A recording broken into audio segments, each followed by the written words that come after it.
Late ہوا ہے لیکن اچھا ہوا ہے. بالکل. اچھا اسماعیل صاحب صحیح، یہ ظاہر ہے کہ پروسیس تو پہلے سے ہی تھی. آپ کی نظر میں اس میں پشتون لانگ مارچ اور جو ان کو یقین دہانیاں دی گئی تھی لانگ مارچ ختم کرنے کے لیے، دھرنا ختم کرنے کے لیے، یہ کس حد تک اس کا نتیجہ ہے؟ میرے خیال میں بہت بڑا ایک فیکٹر ہے، کیونکہ اس سے پہلے بھی کافی ریزنٹمنٹ تھی وطن کارڈ کے حوالے سے کہ جی ہمیں اگر ایک قومی شناختی کارڈ لوگوں کے پاس ہے، کمپیوٹرائزڈ ہے نیشنل آئیڈینٹی کارڈ، اور اس کے باوجود جو ہے ان کو ایڈیشنلی ایک کارڈ لینا پڑ رہا ہے، جس کے لیے کیونکہ NIC جو تھا وہ ریڈنڈنٹ ہو گیا تھا. صرف وطن کارڈ جو تھا وہ افیکٹو تھا، وہ آپریشنل تھا. جب تک آپ کے پاس وطن کارڈ نہ ہو، NIC کا کوئی اس کی وہاں پہ قومی شناختی کارڈ کی وقت تھی نہیں، تو اس کی وجہ سے جو ہے کافی پرابلمز ہو رہی تھی. میرے خیال میں یہ چیز کافی ریزنٹمنٹ تھی کافی عرصے سے، لیکن ایک چیز ہائی لائٹ ہوئی اس دھرنے کی وجہ سے اور اس پہ ڈیسیشن ہوا، تو یہ اوبیسلی یہ اور اس کے علاوہ اور بھی 3-4 اور بھی جو ان کے ڈیمانڈس ہیں اس میں بھی کافی وزن ہے. صحیح بات. تو یہ ایڈریس ہوا ہے تو میرے خیال میں اچھا ہوا، دیر آیا درست آیا. اسماعیل خان، ایک آدمی، ایک قافلہ یا ایک خاندان جو وطن کارڈ یا شناختی کارڈ جو بھی لے کے اپنے علاقے میں جاتا ہے، جنوبی وزیرستان یا شمالی وزیرستان میں، وہ وہاں جا کے دیکھتا ہے کہ صاحب علاقہ تو اسٹیبل ہے، آزاد بھی ہو گیا ہے، لیکن وہاں زندگی کو نئے سرے سے شروع کرنے کے مینز ہیں یا نہیں ہیں. آپ کا اپنا کیا مشاہدہ ہے کہ اگر یہ چلے بھی گئے ہیں تو ان کی دشواریاں ہم شہر میں بیٹھ کے تو نہیں دیکھ سکتے نا؟ آپ کو کیا اطلاعات آتی ہیں، کن حالات میں؟ دیکھیں اس سے کوئی مسئلہ حل ہوگا نہیں.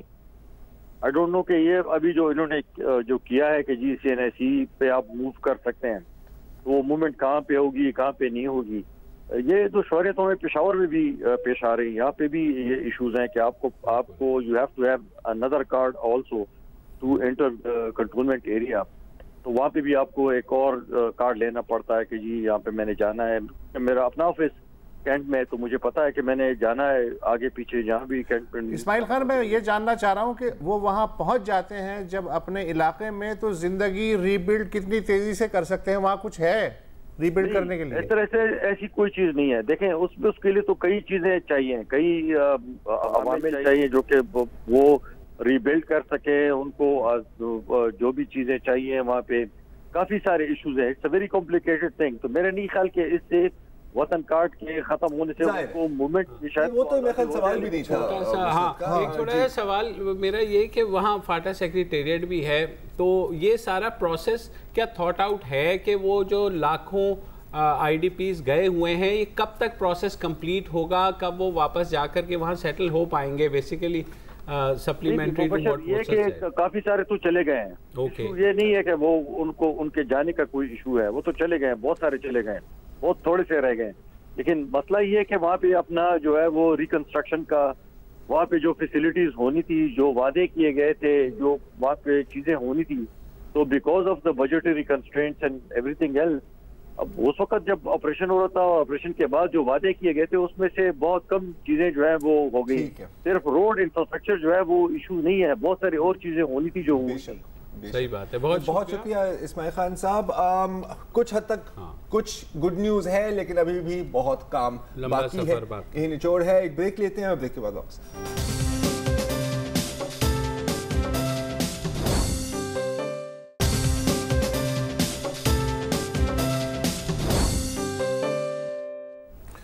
Welcome back. پچھلے سیگمنٹ میں گفتگو ہو رہی تھی اسماعیل خان سے. یہ جو وطن کارڈ اور نیشنل ID کارڈ قبائلیوں کو دے کے انٹیگریٹ کرنے کی کوشش کی جا رہی ہے. انہوں نے بتایا کہ یہ جو اسلام آباد لانگ مارچ تھا اس کے ثمرات میں سے ایک ہے. اسلام آباد لانگ مارچ کے ثمرات اور بھی بہت سے تھے. کچھ جو ہیں وہ آبویس ہیں اور کچھ جو ہیں وہ اتنی زیادہ پبلسائز نہیں ہوئے. مثلا میرے نزدیک سب سے جو اہم جو ثمر تھا، اس صبر کے ساتھ جو ہزاروں لوگ بیٹھے رہے، کہ کوئی 70 71 یا 72 کے قریب جبری گمشدہ لوگ باقاعدہ فہرست پہ ان کے نام لکھے ہوئے تھے. کوئی ریٹرک نہیں، کوئی چیخ و پکار نہیں، مذاکرات وغیرہ انہوں نے کیے ہوں گے. تو سمجھوتے میں یہ بھی تھا کہ ان کو واپس چھوڑا جائے گا. تو جیسے ہی اطلاع ملتی کہ جی فلانا اپنے گھر پہنچ گیا یا اپنے خاندان کے پاس پہنچ گیا، تو لسٹ میں سے اس کا نام کوئی کاٹ دیتا تھا. یہ منظر پہلی دفعہ دیکھا گیا. دس از ویری بالکل positive sign, very positive sign کہ جی کم از کم 71-72 جو لوگ تھے وہ مسنگ پرسن وہ اپنے پیاروں کو آ گئے. اس سے ایک تھوڑی بہت امید بنتی ہے کہ باقی سینکڑوں جو ہیں ان کے ساتھ میرے منتظمین سے بات وہ بھی اسکرین ہو کے آ جائیں گے. میری منتظمین سے بات ہوئی, انہوں نے کہا خیر لسٹ تو خاصی بڑی ہے. ان کا یہ کہا تھا کہ ابھی سینکڑوں لوگ ہیں, اگر ہزاروں نہیں ہیں, جو کہ مسنگ ہیں, لاپتہ ہیں جس بھی وجہ سے. لیکن وہ یہ کہہ رہے تھے کہ it's a very good beginning کہ اس میں جو واپس آئے ہیں اس میں ڈیرہ اسماعیل خان کے لوگ ہیں, اس میں قبائلی علاقہ جات کے لوگ ہیں, ان جگہوں سے جہاں نہ صرف میڈیا کی اتنی رسائی نہیں ہے, جہاں کی سٹوریز جو ہے مین سٹریم پہ بھی نہیں آتی. تو ایک بہت اچھی بات ہوئی ہے. ایک اور امپورٹنٹ اس میں تھا وہ لینڈ مائنز والا. لینڈ مائنز پہ کیا ہوا وہ جو ہے نا ہفتے کو جو جی او سی وزیرستان ہیں, ساؤتھ وزیرستان, ان سے یہ جرگہ جا کر کے مل رہا ہے, اور یہ اسپیسیفکلی آن لینڈ مائنز. تو وہ یہ کہہ رہے تھے کہ آپ انتظار کر لیں, تو ہم جو بھی ہماری بات چیت ہوتی ہے اور جو بھی اس پہ ہوگا وہ فردر. میرا خیال ہے یہ دھرنا ماڈل ہے کہ آئندہ اگر کسی صاحب کا موڈ ہو دھرنا دینے کا تو یہ جو ماڈل ہے کمال ماڈل ہے. ایسے ہمارے پشتون بھائیوں نے جو کام کیا ہے نا ویسے کام کرو کہ پورا کام بھی ڈیمانڈز بھی پوری ہوئی. اب آ جائے پہلی ڈیمانڈ سوائے راؤ انوار کے. راؤ انوار, اچھا راؤ انوار کی بات کی تو آپ کو پتا ہے کہ کل ہی ایک سماعت ہوئی تھی, اور پھر کل ایک اور آنے والے کل ایک اور ہوگی. اچھا اس میں کچھ تھوڑی سی مس رپورٹنگ ہوئی ہے یا شاید کوئی غلط فہمی ہے, وہ میں دور کرنا چاہ رہا ہوں. یہ خبر چلی ہے کہ جے آئی ٹی کو تشکیل لیا ہے, ایسا ابھی تک نہیں ہے. جے آئی ٹی ابھی بنی نہیں, یعنی کافی رپورٹنگ ہوئی تھی اور لوگ پھر غلط سمجھ جاتے ہیں صرف ہیڈ لائن پڑھ کے. یہاں پر اس میں یہ لکھا گیا ہے کہ جی ہم ان کو بلاتے ہیں کورٹ تاکہ وہ اپنا موقف پیش کر سکیں جو انہوں نے اس خط میں, اور اس میں لکھا ہوا ہے اگر واقعی انہوں نے یہ خط لکھا ہے تو نے جو بیان کیا ہے وہ ہمارے سامنے بیان کر دیں, اور ایک دفعہ وہ پیش ہوں گے تو پھر ہم جے آئی ٹی بنانے پر غور کر سکتے ہیں. یہ نہیں ہے کہ ہم جے آئی ٹی بنا دیں گے. تو یہ ایک مس رپورٹنگ ہے. خیال میں وہ اس طرح ہوا ہوگا کہ سپری ایس سی ہنٹ سیٹ ایسا ہی. اچھا یار ایک نے چلایا ہنٹ سیٹ, ایک نے کر دیا سیز, ٹھیک ہے, ہوتا ہی ہے, آپ کو پتا ہے چائنیز وسپرز ہوتے ہیں نا. اچھا اب ویسے بھی آج کل اتنی ون لائنرز نکل رہے ہیں کہ رپورٹر پریشان ہو جاتا ہے کہ کون سی خبر چھوڑے اور کون سی چھاپے. یہ بھی تو ہے نا, صحیح بات ہے. کورٹ رپورٹرز پہ بڑا کڑا ٹائم ہے. مثلا آج بھی جو ہے 6:30 بجے چھوڑا ہے رپورٹرز کو, اور انہوں نے کہا کہ جناب ہم نے, ہاں بالکل. اچھا اب اگین اس کی جو امپورٹنس ہے راؤ انوار کے پیش ہونے کی اور یہ جو باقی ڈیمانڈز ہیں ان کو فلفل ہونے کی, اس کو آپ انڈر ایسٹیمیٹ نہیں کر سکتے. ہمارا انفارچونیٹلی مسئلہ یہ ہوتا ہے کہ جب چیز سامنے سے ہٹ جائے تو دماغ سے بھی ہٹ جاتی ہے. پھر ہم کہتے ہیں یار اب تو رات گئی بات گئی, کون ان کے پیچھے آئے. ڈے ون سے یہ بات ہم کر رہے تھے کہ یار آپ دیکھیں کہ انڈین میڈیا, افغان میڈیا اس کو کیسے پورٹری کر رہا ہے. پھر بیچ میں سارے افغان ڈپلومیٹس کود پڑے, پھر اشرف غنی بیچ میں کود پڑا کہ جی یہ, اور اس میں کیا ٹویٹس تھی افغان ڈپلومیٹس کی, پہلی دفعہ پاکستان کے خلاف پشتون کھڑے ہوئے ہیں. حالانکہ اب ان سے بات کرنے سے زیادہ محب الوطن آپ کو کوئی ملے گا نہیں. لیکن ظاہر ہے کہ ان میں سے بھی کوئی لوگ کم از کم سوشل میڈیا پہ کہنے لگے کہ یار ہماری ریاست ہماری بات نہیں سن رہی, اگر وہ کوئی اور ہمارے حق میں بات کر رہا ہے تو ہم اکنالج کیوں نہ کریں. آپ دیکھیں کہ کابل اور ڈفرینٹ شہروں میں بھی سٹاپ پشتون جینوسائیڈ وہ ایک ہائی جیک کرنے کی کوشش کر رہے تھے, بدنام کرنے کے لیے ان دا انٹرنیشنل میڈیا. اگر یہ بھی ایک فیکٹر تھا ان کی بات سننے کا تو جائز ہے, لیکن یہ کامن سینس کا بڑا یونیک استعمال ہوا ہے. ہاں, and there is nothing common about sense. تو بہت بڑی بات ہے کہ کامن سینس استعمال ہوا یا کسی بھی قسم کا سینس استعمال ہوا ہے, لیکن اس کا ہرگز یہ مطلب نہیں ہے کہ اب آپ سو جائیں, کیونکہ اگر ان کو دوبارہ وہاں آنا پڑے تو پھر کوئی گارنٹی نہیں ہے, ایسا دھرنا نہیں ہوگا یا شاید دھرنا ہی نہ. لیکن یہ کہ منتظمین سے میری, کیونکہ ابھی تھوڑی دیر پہلے بھی بات ہوئی, دے آر سیٹسفائیڈ. وہ کہہ رہے ہیں ہم مطمئن ہیں کہ چیزیں اب تک جو ہے نا بہتر راہ پر جا رہی ہیں, تو لیٹس ہوپ کہ دعا کریں کہ وہ مطمئن ہی رہے اور نازک موڑ نہ آ جائے. نازک موڑ اور نازک راؤنڈ اباؤٹ خاص طور پر نازک بریک, جس میں ہم گول گول گھومتے رہیں گے. ایک نازک بریک.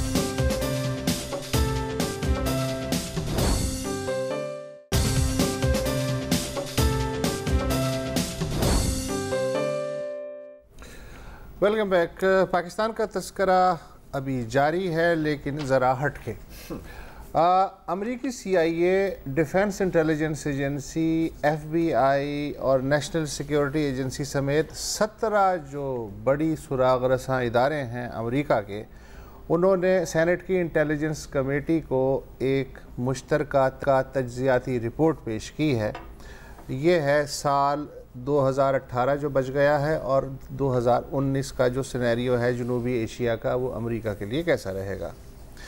زیادہ تر اس رپورٹ میں جو نکات انہوں نے کنکلوڈ کیے ہیں, وہ میرا جو 6 سال کا بیٹا ہے وہ مجھے 2 مہینے پہلے بتا چکا ہے, جو انہیں شاید اب پتہ چلے ہیں. آپ کا بھائی 2.5 سال سے بول رہا ہے. سننے سے آپ کو یقین ہو جائے گا. مثلا اس میں جو 17 ایجنسیوں نے تیار کی ہے, انہوں نے کہا جی پاکستان پر امریکی اثر و نفوذ کم ہوتا چلا جائے گا. Breaking news. پاکستان چینی کیمپ میں اور دھستا چلا جائے گا. Breaking news. چنانچہ جنوبی ایشیا میں پاکستان امریکی مفادات کے لیے خطرہ بن سکتا ہے. امریکی جو اتحادی ہے بھارت اور چین کے تعلقات مزید خراب ہو سکتے ہیں. صحیح. یہ ہفتہ کیسا رہے گا, سفر نہ کیجیے گا, صحت کا خیال رکھیے گا, اس ٹائپ کا نا. بھارت کے بڑھتے ہوئے اثر و نفوذ کے خدشات, اقتصادی کمزوری اور سیکیورٹی کے اندرونی مسائل مستقبل قریب میں بھی پاکستان کو ایسے اقدامات کی جانب دھکیلتے رہیں گے جن سے امریکہ کے علاقائی مفادات خطرے میں پڑتے ہیں. ظاہر ہے بھارت کی انسیکیورٹی تو ہے نا پاکستان کی پالیسی میں. پاکستان نئی طرز کے جوہری ہتھیار بنانا ترک نہیں کرے گا. 2019 میں بھی جیسے آپ نے تو روک ہی دیا ہے نا. ان ہتھیاروں میں کم, سنو تو یار, ان ہتھیاروں میں کبھی نان سیریس چیز بھی سیریسلی سننی چاہیے. ان ہتھیاروں میں کم فاصلے تک مار کرنے والے ٹیکٹیکل ہتھیار اور ڈیلیوری سسٹم, سمندر اور ہوا سے داغے جانے والے کروز میزائل اور دور مار بلسٹک میزائل شامل ہیں. لائن آف کنٹرول غیر مستحکم رہے گی آنے والے وقت میں. بھارت میں کسی بھی بڑے دہشت گرد حملے سے خطے کی صورتحال غیر یقینی ہو سکتی ہے. کیا کمال اسیسمنٹ ہے ویسے. پاکستان میں انتہا پسندوں کی پناہ گاہیں موجود رہیں گی. دہشت گردی سے نمٹنے کے اتحاد کو جھٹکے لگتے رہیں گے. شدت پسند گروہ پاکستان میں اپنی پناہ گاہوں سے بھارت, افغانستان اور وہاں موجود امریکی مفادات کو نشانہ بناتے رہیں گے.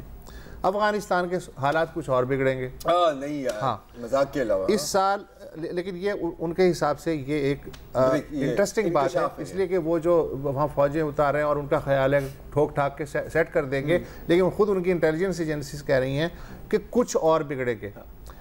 اس سال جولائی میں پارلیمانی الیکشن ہونے والے ہیں افغانستان میں, وہ اور اگلے سال پریزیڈنشل الیکشن ہونے والے ہیں. ان کے انعقاد میں کابل حکومت کو مشکلات پیش آئیں گی. افغان فوج کی کمزوریاں ابھی دور نہیں ہوگی اور افغانستان کا اقتصادی دار و مدار بدستور غیر ملکی مدد پہ رہے گا. یہ ہے اسیسمنٹ. یس بالکل. میں کیا کہوں, آئی ایگری. یار یہ ہم کیا بات کی ہے یار. تم سے پوچھ. اچھا 16 ایجنسیوں کا کام ہے یہ مطلب یار بھائی مان گئے یار 2.5 سالوں میں کہہ رہا ہوں یار کہ یہ ترک تعلقات ہے, گیم از اوور. کوئی اتنی بڑی بات نہیں ہے. Yes you have to stay on your toes. کیوں؟ اچھا پہلے آ جاتے ہیں چین اور بھارت کی بات جو آپ نے کی تھی. دوکلا پلیٹو پہ جو کانفرنٹیشن رہی تھی وہ ایک چھوٹا سا ٹیسٹ تھا. اب آپ دیکھ رہے ہیں انڈین اوشن کی بیس ریس. مالڈیوز کو دیکھ لیں, اپوزیشن نے بھارت کو کہا کہ جی آپ پلیز فوج بھیجیں. ٹھیک ہے, اب چائنا کا کوئی آفیشیل اس پہ بیان نہیں آیا کہ جی اگر انڈیا نے فوج بھیجی تو یہ کیا, لیکن کچھ فیلر بندہ چھوڑتا ہے. فیلر کیسے چھوڑتا ہے؟ میڈیا آؤٹ لیٹس جیسے کہ گلوبل ٹائمز, چین کی ایک کافی رائٹ ونگ نیشنلسٹ قسم کی ہے اور ایک طرح سے اس کو سمجھا جاتا ہے ان آفیشیل پلس, غیر سرکاری آواز کمیونسٹ پارٹی کی بھی, یا کم از کم نیشنلسٹ پارٹی کی پلس ہے. بالکل, آپ اس کو ایسے بھی کہہ سکتے ہیں. تو اس میں ایک اداریہ میں کہا گیا ہے کہ چین مداخلت نہیں کرے گا, لیکن اگر بھارت نے کی تو ہم ان کو روکیں گے مالدیوز میں. سو یو کین سی کہ وہ ایک ہلکی سی لائن ان دا سینڈ ڈرا ہو رہی ہے. اچھا بیس ریس کیسے چل رہی ہے؟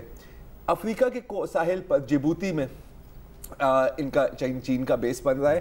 چائنا نے کاؤنٹر کرنے کے لیے اور پاکستان کو کاؤنٹر کرنے کے لیے حال میں یہ خبر ہے جو کم ہی رپورٹ ہوئی ہے, ایک بیس ہے عمان کے ساحل پر.